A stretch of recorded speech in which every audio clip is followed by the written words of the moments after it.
Welcome everybody to the post-game lobby where I'm joined by Sjokz, Perkz and Mithy to look back on week 1 of the 2017 EU LCS Spring Split.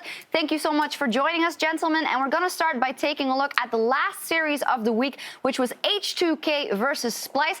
H2K, they had already won their first series of the week versus OG. Up versus Splyce, it could have been an equal fight, but H2K dominated them. It was disappointing from Splyce, really, when you look at it. I mean, we expected so much more. H2K just tore them apart. As soon as we look at the in-game, just H2K were drawing them around the map time and time again. Big fights going all H2K's way. Is it safe to say that OG was a harder opponent than Splyce? I mean, leads to be discussed, but in terms of where the gold was at 20 and 25 minutes, maybe. You're not going to offer any more analysis? Nah, I just thought it was funny to comment. That was funny indeed. Well, we saw Febiven in Game 1 going off pretty heavily. Perkz, your thoughts on his performance? I mean, Game 1, the Jace. What do you think? I think he's playing really insane. Or like, he's playing really good. He's playing how he's supposed to play. He's playing, I think him and Sjokz are really good mid jungle. Like together, they play really good around pressure and around where to move or when to gank. I think Sjokz is like really good at ganking too. So they're a really good duo, I think. And that's why they will be a really strong team. Sjokz was also player of the series, especially awarded by Perkz also. So he'll thank you for that. One final thing maybe about Splyce. We saw them in their first match. Really not a good showing, Mithy. Why do you think that was and how do you think they can evolve? I think they just got frustrated as soon as they lost their first 1 or 2 kills, but I really thought Splyce was going to put up a better showing than what they did today. I think in Game 1, like draft was not so well done by Splyce, so it's like kind of an excuse for them to lose the game. But I think in Game 2, the draft was pretty good and they had like everything they needed to win the game. Was just they had a good comp, they had a good 1-3-1, they had good after level 6, but they just fell too far behind. And after level 6, they did some poorly plays. How Fabiano to like Katarina, he didn't play the matchup as he was supposed to play, I think, and he tried to force too much, so he got punished for it. And I think after that, it was really hard for him to come back. So mid-jungle of H2K was just pressuring them up. Much stronger in the first week. Splyce will have to go back to the drawing board. I do want to highlight another matchup we saw here, the very first one of the week. G2 Fnatic. This is now 2 days ago for you guys, 2-1. What were your thoughts, Mithy, now that you've had some time to think about it? That's exactly my thoughts. That's really exactly my thought, because I really didn't, like, the games were so messy, there was so much action, and it was really... fun to watch, though, if you guys want to rewatch it. It was really fun to play, too, actually. I think, for me, it was like I was extremely nervous this series, and here I'm seeing myself getting a bit outplayed. But here, in my excuse, I didn't know I was in turret range, so there was like someone played the turrets to be a bit longer range. Right. So that's a bit unlucky. And overall, the series was really insanely hyped. I think both Millers were like kind of nervous because I played really bad, or I played good after lane, but I played really poorly. And Cubs didn't play at his level, what he's usually is too. So it's like... Cubs is better, is you're saying? Cubs is better than what you did? Cubs is really insane, but he just didn't show it yet. I'll write that down on our list. That's a good meme.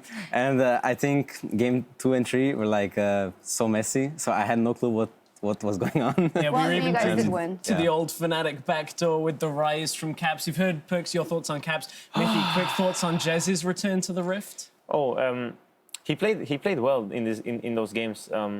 They had a bad matchup every game, and they did fine. But the matchups, like I was saying earlier, like when we were talking about matchups on bot lane, they just had a bad matchup, and at some point they lost their tower. But he did fine overall.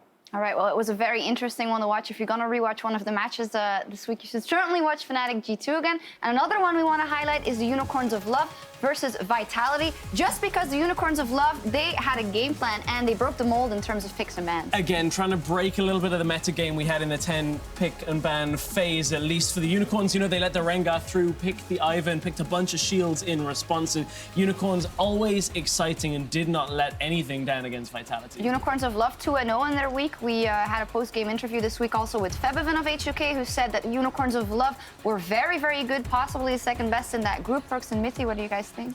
Well, we haven't played Unicorns much in Screams, I think, but I think they are a good team, like really good team.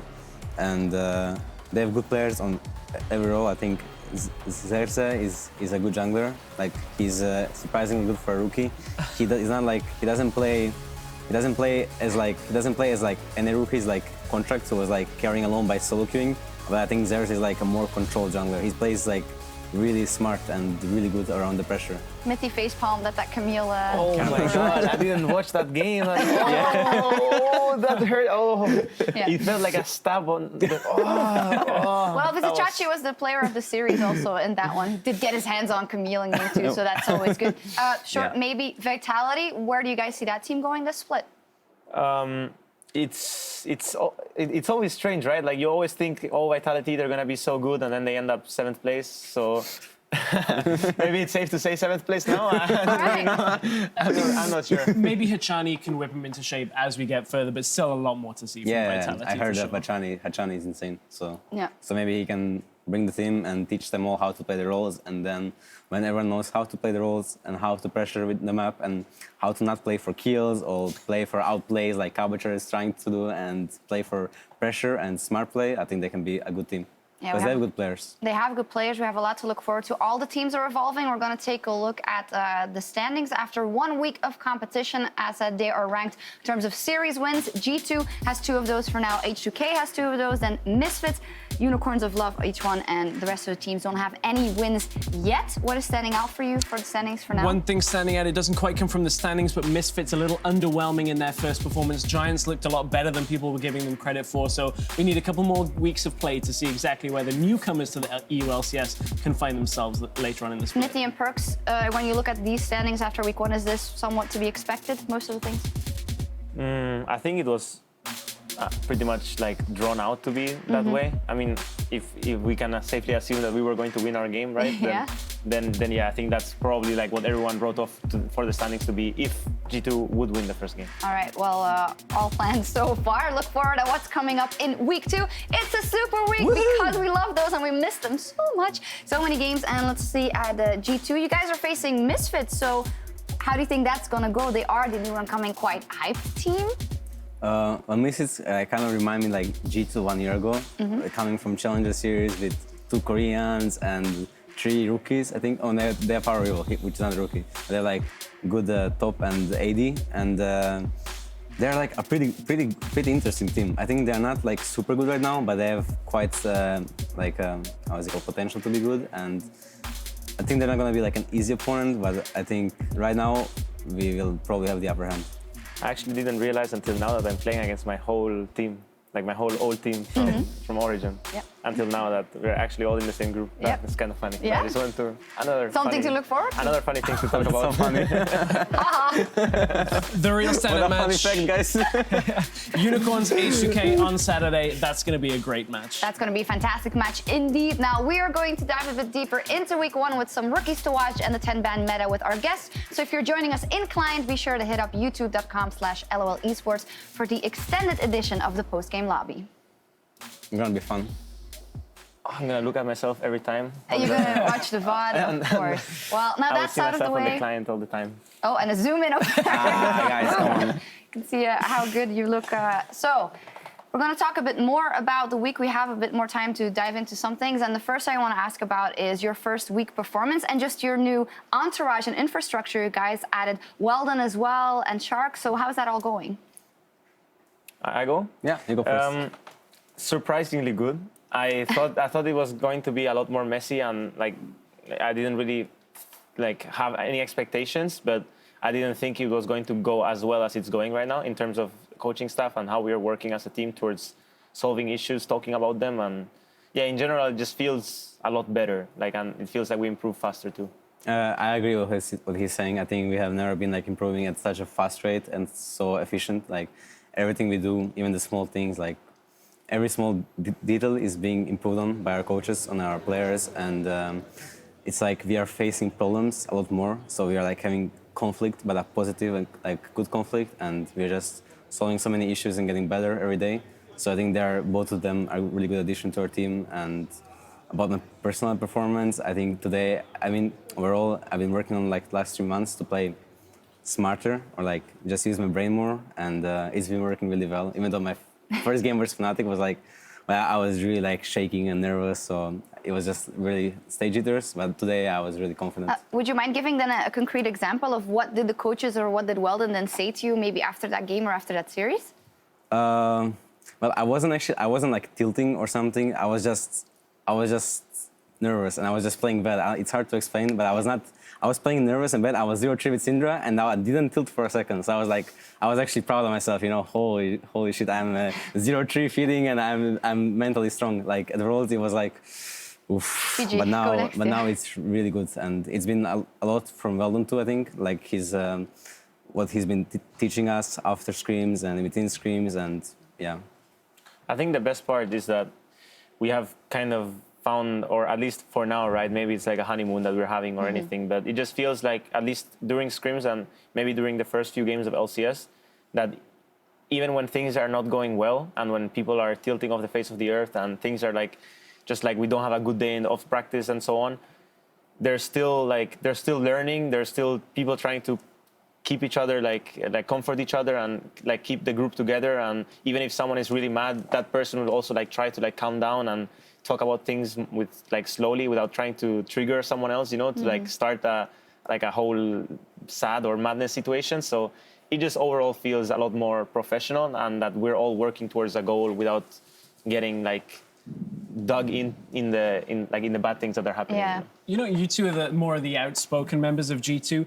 Is that the same? Have you had time to speak to Expect, Trick about this and how they're finding some of the progress that maybe Weldon and your support staff have been dealing with it? Because obviously they've been here now for about a year. It's like solidly that they're integrated in Europe. But when it comes to this next step on training, are they finding the same kind of results that you guys are?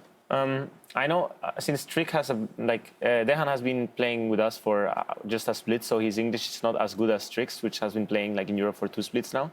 So I think Trick has an easier time than Dejan, because with Dejan we have to translate some stuff and have Trick translate for Dejan a little bit, even though he knows, like he understands like pretty much all the basic. But once you talk about like More some psychology stuff that yeah, Weldon starts talking about chemistry and stuff with us, you know, in the whiteboard, then Then pulls out his phone and yep, let's translate this word and this word. Yeah, but usually I think it's going well, and as long as we keep trusting and hopefully things keep going well, and even if we lose, we kind of like just keep our mental strength together and try to work on things to improve on. And if we keep that mindset, like maybe, like I said before, we're in a honeymoon pace, and at some point it will just everyone will just explode and everything will go wrong. But for now, it's going well, and we will just try to keep it going how it's going. I know you guys are focused in the moment, but just to put the fans at ease there, if you can say anything about it, obviously our big storyline is here. We know that G2 is good, and they should be good again domestically, but they're already thinking about those international events and that performance, because that is kind of the big blemish on your record so far. I know you said publicly, hey, we're focusing on the split and winning the spring split. So how much is that something that lives, or how much is that something that you consciously try and avoid a bit for now? Well, for me, it's since my performance at Worlds was really catastrophic, and our team's performance too. For me, it's really important to win the spring split and go to MSI, where it all started, the whole fiasco. So redeem our picture, my picture there, and I don't. In the long term is of course goal, but I think this is my first goal, and this is what we should do, and I really will try for my life to do that. Okay. I think as a team, we are now looking, since we've now had the experience, and I think that during the first split that we played together, we just played a lot more comfortable, as in we just played around our strong lanes, or for example, bot lane would have a good game or they would have a good matchup and we just play around bot lane, and we didn't really like think about the strategy and how to play as a team. And even if we're playing around bot, we still should like play as a team around bot and not just like with our jungler only. And I think that we kind of like got that experience from Worlds, that teams were playing as a unit, and we are trying to implement that now this year. And obviously it's hard, and we're going to make a lot of mistakes, and we're making a lot of mistakes, but we are trying to have the idea where we want to work as a unit, and once we face a team that is also really good, then we will lose as a unit, and we will lose because we make mistakes as a team together, and not because we are just like all over the place and not really where we're supposed to be. That's super interesting, and of course we'll be following your growth as well. Excuse me. And we also want to look at the first week of 10 ban system here in the EU LCS. We saw evolving metas already. Here we see again how everything plays out. Yeah, we've had enough games. I think people are used to it now, but if you haven't quite seen enough, of course, pick and ban phase. Pick and ban phase 1 is 3 bans, 3 picks for each team, and then 2 bans, 2 picks in ban phase 2 and pick phase 2. We've had a lot of games on it. Perkz, a lot of focus towards mid laners. Mithy, a lot of focus towards supports. Perkz, what's your biggest takeaway about moving to 10 bans now? Well, it's so complicated, and that's the first thing why I like it. It gives so much more like variables, what you can do, and right now I think the draft is actually like somewhat pretty balanced. like blue side gets more free bans because red side has to ban Rengar and Camille, which are like considered really OP. And LeBlanc, I think, is like if you want to ban it or if you're not comfortable playing against it, even though I think it can be played against. And for blue side, then you have a first pick of an OP champ, or you have 3 free bans, which you can like target one, or you can like target different roles and then pick drafts according to that. But for red side, it's like they have last pick in the first phase, so they can pick the champ and then ban something out that counters that champion. And I think it's just like it's divided what 3 roles are the most OP, or like what is the best blind pick for these 3 roles in the first draft. And then in the second draft is like about counter picking or getting a stronger matchup for like either bot lane or mid lane. I think it's quite interesting that you say, so coming into the week, we thought, okay, Camille, Rengar have to be banned out for sure. And then LeBlanc, you say you can leave it open, because obviously for you, it would be really nice if you get your hands on it. But we saw, for instance, in the UOL versus Vitality series that Vitality got their hands on Rengar and the Unicorns of Love had a comp drafted against it. So, Mithy, do you still agree that Camille and Rengar are the must bans and LeBlanc may be left open, or how do you think the variation is evolving? I think there's going to be like a lot of different versions and a lot of different strategies that are going to be coming up, especially when now that other regions are playing too, you can see what some other regions are testing and what some other regions have found out. So the game is constantly evolving, and so will the draft. Overall, 10-man draft, I think, 10-man draft, I just think that it's a lot more fun because you get to play a lot more champions and you have a lot more diverse things that you can do and a lot of playful things that you can do. And as long as the meta doesn't become like very focused on one thing, like for example for top it will be only tanks or only this and only that. Please no. Then it's yeah. But the main thing, or the thing I think that is going to be really nice, is that at least I get to play a lot of different stuff, and maybe top lane will get to play a lot of different stuff, because on the last 2 bans you can target ban one player, target ban one pool of champions, and that just makes it a lot more fun. And that sorry. I agree with what Mithy said, and it's also more fun for mid lane, because right now on mid lane you can actually play so many different champions, and I like to play a lot of different styles. So I think it allows mid lane who have deeper champion pool to shine more, or to be like reliability in draft, or like you can win draft by just having either like a trust in your bot lane or top lane or mid lane to like ban out champions and then play like a 6 champion or like a 7 champion from the draft, you know? Yeah. So I think it's really good for teams with wide champion pools. Yeah, and also LeBlanc, Syndra, and Ryze were the most contested, and watching a LeBlanc player or Syndra is also very interesting for the viewers. And then in terms of the support champion pool, we have Zyra, of course, a must-have. We have the Malzahar in there as well. You, or in last series, there was also a Tahm Kench that was coming out. That was the 6th champion. Yeah. So how do you feel about the pool that is at your disposition, and how you can kind of flex your muscles with different picks?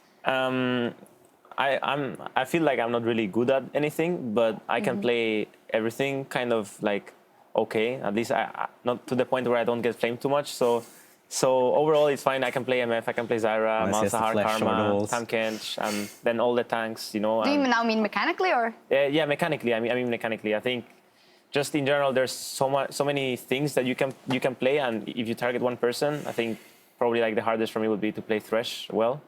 But yeah, I think just baiting people into playing Thresh. In general, it's just more fun because I get to play a lot of different stuff, and it's just not like Braum, Tahm Kench, Braum, Tahm Kench, Tahm Kench, Braum, like it was before. All right. I'm interested to know, we had a lot of people say, oh, red side looks very, very strong with the number of, first bans, first picks they get in phase 2. And we've seen red side be forced into picks at the end of the first phase where, if you don't pick a Zyra or a Misfortune, it's going to get banned. What are your thoughts, Perkz, on the strength of red side and blue side? Because everybody's still picking blue for first pick. I think everyone is picking blue for the reason I mentioned, is that you can ban out someone. Like for example, versus Fnatic, we picked blue because I thought Caps was their best player. So if we ban out Katarina and I don't know what the champ was, only Katarina, and the next game Ryze, that we will have like a lot easier time winning the game, because the way they play is they play towards mid and they rely on him to snowball and carry. And then you lost game 2 when he played Ryze. Yeah, but it was really unlucky. It was just unlucky. Backdoor. And it allows you to pick first pick, which is what I mentioned is really strong, like Zyra or something that's really contested, and then you can pick like 2 safe champions, and you can get a counter pick for the next one, and a safe blind pick like for top, or like counter pick for mid and safe blind pick for top, or vice versa. So I think it will just change depending on the meta, because once red the red side doesn't have two, like I was saying that they were not maybe must bans, but right now they kind of are must bans, like Camille and Rengar at least. Then you have it's very easy as blue side. You can just sit down and be like, okay guys, let's draft. They're gonna ban Camille and Rengar. What do we do? You know? So you already know how they're going to start their draft, so you can already prepare your own draft. Unless you're against the Unicorns of Love. Of course. Yeah, that's actually gonna be a tough one. Yeah. But if you don't sit down and are like, yeah, okay, they have those 3 bans. We have 3 bans to play with. We have the first pick. We have this or that. You know, it's much easier to prepare on blue side. That's why teams are liking that side more. But once maybe those champions are not banned every game, then I think red side also has a lot of strengths because you have the last pick, so you can take a champion. Like you, for example, you can take Zyra on the last rotation of the first rotation of champions. You can take Zyra and then you can ban MF, for example, and then they're like, oh shit, no, he got Zyra and now we can't play MF into Zyra. So there's things you can do on red side too that are also very good, but. Right now, since it's very telegraphed that the red side team is going to ban at least 2 champions, it's much easier to... TLDR, we're all happy with the 10-ban system, it seems like? Yep. Yeah. Okay, awesome. I also heard you talking about Caps, and we do want to also keep an eye on the new EU LCS talent, and it is Caps. Of course, Caps has some experience in the Turkish league as well, and he just seems to be fitting in really, of course, we're going to look at this again. Sorry, Perkz. He's so insane. He just knew the turret was going to hit me there, so he just flashed him. So talk me through, what do you think the good things are about Cap so far? In lane, he seemed to be quite good, but you then mentioned that you had a better time getting into the game macro-wise. So give me your opinion on Caps. I think in lane, in scrims, he was really, really good. I think on stage he was a bit nervous, so I had an easier time, or I should have had an easier time, but I didn't. And I think he's a really good mechanically, talented gift player, how you want to call it, because he spams a lot of games and he just he plays the matchups very well. Like the lane matchups, he can play lane matchups better than probably every mid laner in LCS, but I think then he lacks a lot of things that other mid laners have, like experience, game knowledge, positioning in team fights, and just everything else about the laning phase. I think he has to work on that stuff, but I think he is really talented and he can go really far. Do you think that of all the mid laners that we see, there's this arc, it kind of happened to you that you were really good mechanically and in lane, and then you kind of, as you say now you have to focus a bit more on the other aspects of the game and the macro. We saw the same thing with Febiven actually. He completely slaughtered people in lane and mechanically, but then the rest didn't come and he had to focus on that. Is that just normal nowadays because you can't learn it all at the same time? I mean, the Febiven thing is debatable in 2015 because Fnatic was so much better than everyone else. Okay. But he was really good, mechanically, team player, and just cleaning up and playing fights perfectly. He was really insane, yeah.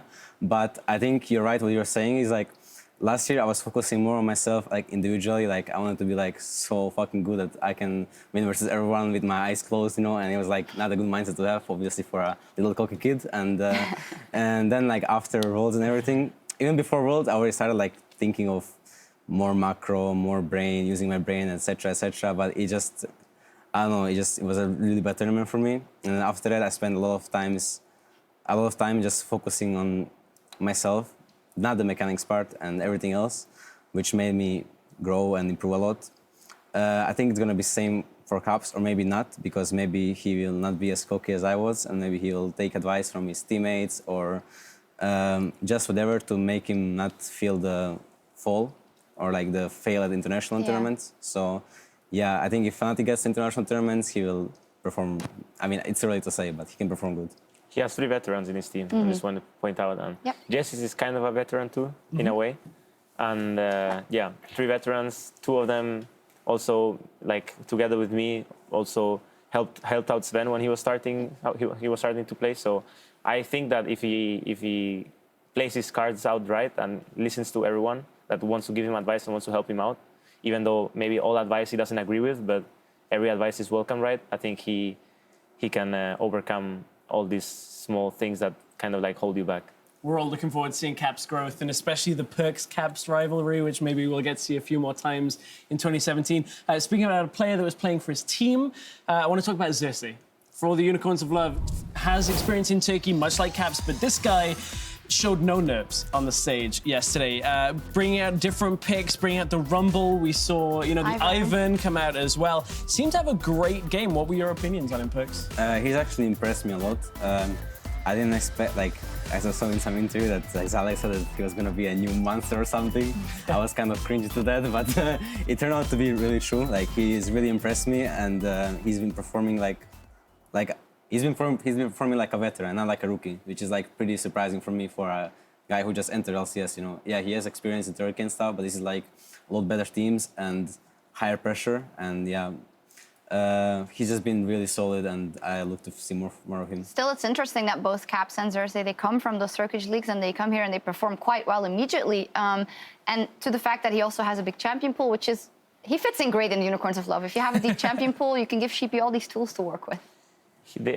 Xerxes and Caps actually played on the same team, I think. Yeah, they were carrying together. So now, they were insane. See, there we go. Insane duo. Imagine they were together in LCS. Holy. those maybe someday. Well, they got off to a flying start on both teams here. And another rookie we want to keep an eye on is Ignar. He also got the player of the series when they played Misfits played versus Giants. Yep. It was 2 days ago. There were a lot of matches. So, Mithy, what do you think about Ignar? I really didn't watch the game. I'm so sorry. You played versus him in solo queue? I haven't played much against him, but he seems... Can you say anything? Okay, the games I've seen him play, he seems very... I mean, I've seen him play Thresh a lot, and I really have a very hate-love relationship with Thresh, where I think that the champ is useless one game. The champ is good, but he's too bad to play it. So. Yeah, I think the champ is... yeah, basically. I think the champ is useless one game, and then I get destroyed by the champion, and I'm like, okay, so maybe Thresh is a good pick, you know, and then I play it, and then I'm like, nah, guys, Thresh is horrible, trust me. This is what happens when we give a support player of the series. Mithy is to say, no, I can't say anything about it. Ignar looked great in Challenger, really, really solid against the Challenger support, so I'm looking forward to seeing him against more LCS supports. Now, the guy earned a lot of player of the games in Challenger, and if he can kind of maybe be a little less aggressive at times, I mean, I'd say he got his comfort pick in Thresh on that first game, and they didn't do so well, and then they put him on Malzahar, and he flashed in, and he ulted, and he saved those Barons, so I would say that maybe some of that Challenger experience is coming in. All right, that's it, guys. Anything else? When do I play against Ignar? I play against next week, in the Super Week, actually. Misfits versus G2. Yeah, there we go. So am I featured matchup? Is that how it goes? You know what? We're going to think about it. But thank you guys very much for joining us here after Week 1. It is time to log out of the post-game lobby. That concludes Week 1 of the EU LCS 2017 Spring Split. From all of us here on the broadcast team, thank you for joining us. And we'll see you on Thursday at 5 p.m. Central European Time to bring you more League of Legends goodness. Tot daarna. Peace. Doei.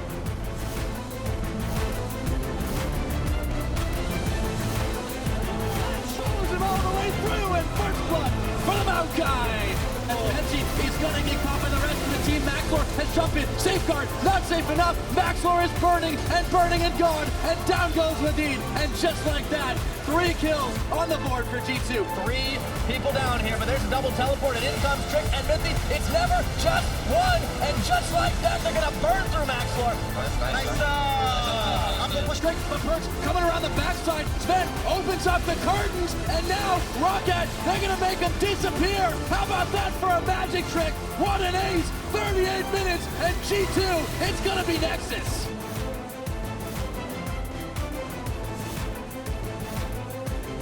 Betsy's here. Maybe he can find Trick. The damage just enough. No, it isn't. Trick with the outplay. Now Betsy, there's no one else there. Expecting Trick. They just said, forget it. We're on to the Nexus right now, and there's nothing Rocket can do. G2's.